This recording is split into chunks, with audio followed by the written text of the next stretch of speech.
talked to you last week about what I consider to be the best thing that we have on this campus, and that's you.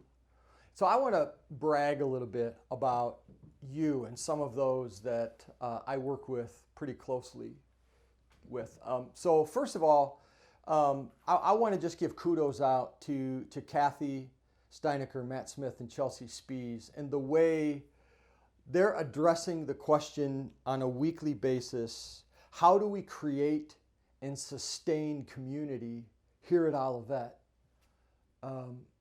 during this COVID pandemic? And you guys all know, like I said, we don't have to go over all the protocol, we don't have to talk about guidelines and procedures, but you know how that affects the way we do activities around here. And so first of all, I just want to say to them, kudos to you for the ways that you're navigating that question and working really hard to make sure that Olivet is what it is and it revolves around our students. So kudos to you guys. I also want to give a shout out to Ashley Rosenberger, Jordan Bergeron, and Emma Kindred, and the way they're asking and dealing with the question: what is the best way we could be neighbors, not only for our Olivet community, but also the community known as Bradley, Bourbonnais, and Kankakee. Our student ministries are wrestling with this question: what's the best way to move forward that's safe and appropriate? I mentioned to you last week, we're talking and asking that question about ministry trips, Serve Day, all of those things that fall under the umbrella of the Shalom Project. They're asking the question from the perspective of how can we be a good neighbor to the Olivet community, but also the community that surrounds us at large. And then another group that I'd like to give a shout out to is our ASC execs, all our club presidents and the organizations on campus that primarily they work with students. And how do we serve each other, and how do we continue to serve our community in the ways clubs and organizations and ASC has in the past? And they're navigating and asking that question and seeing life through that filter really on a daily basis. And so to our ASC execs, the students, and the students that lead clubs and organizations, I just want to say thanks for the way you're leading and the way you're navigating everything that we have to navigate as a community together, because we are doing it together. It's probably been about 4 or 5 months ago now that I start to look ahead.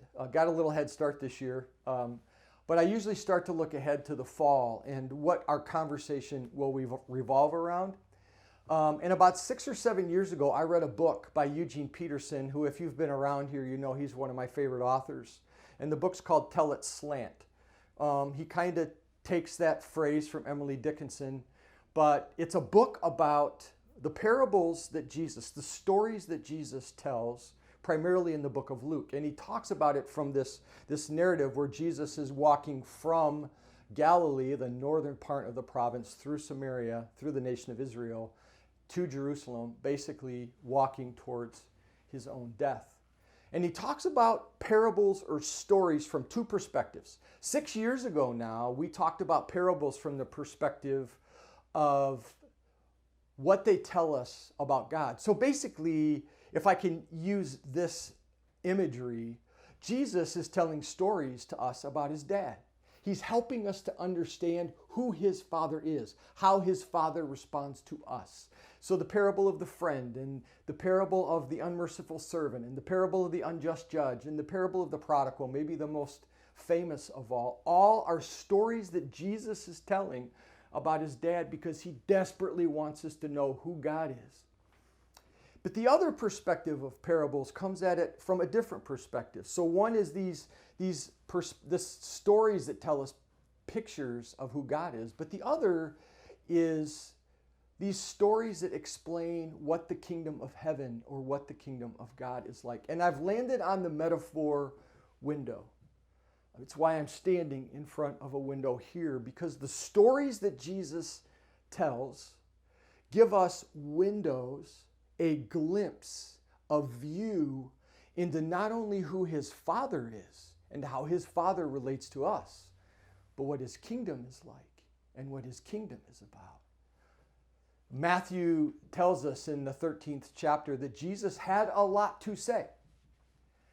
And the way he said it was by telling stories.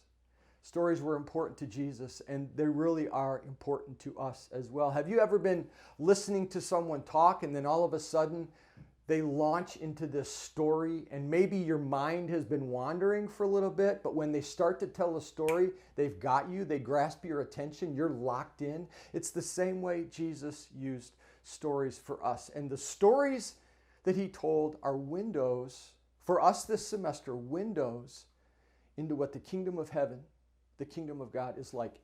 And then not just that, sure, we get a picture of what the kingdom of heaven is like, but then we also find ourselves in this place where we respond. And how we respond is up to us. I'll talk about that. I'll unpack that a little bit more this Thursday. But this semester, we're going to live in Matthew chapter 13. I invite you to read that chapter with me. I read it every day. There are rich parables there, all about what the kingdom of heaven is like. It's why Jesus starts many of the parables by saying the kingdom of heaven is like, or the kingdom of God is like. And then he goes on to describe what it looks like, giving us glimpses or windows or a view into this other world, this other reality that can become a part of ours today.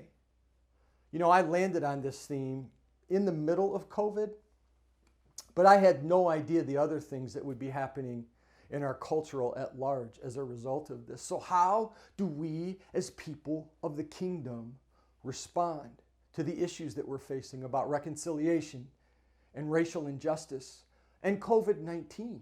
How are we good neighbors to each other in the midst of all these things? What is the way people of faith respond, those seeking to live in the way of Jesus? Man, you can't get that from your Twitter feed. You certainly can't get that from a Facebook post. I think where we go to answer that question is found in the stories that Jesus tells about his kingdom, the kingdom that he said has come, that is among us, that is around us. And as people seeking to live in the way of Jesus, as we listen to the stories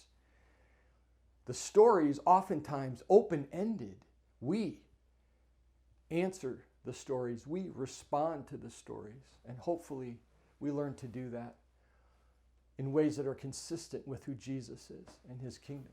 That's our journey this semester, to look through the windows that Jesus gives us in his stories, to be able to see what his kingdom is like, and then live as kingdom people.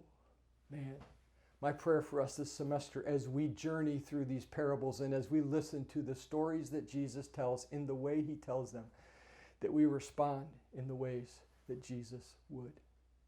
I hope you join us in that journey this semester. Grace and peace.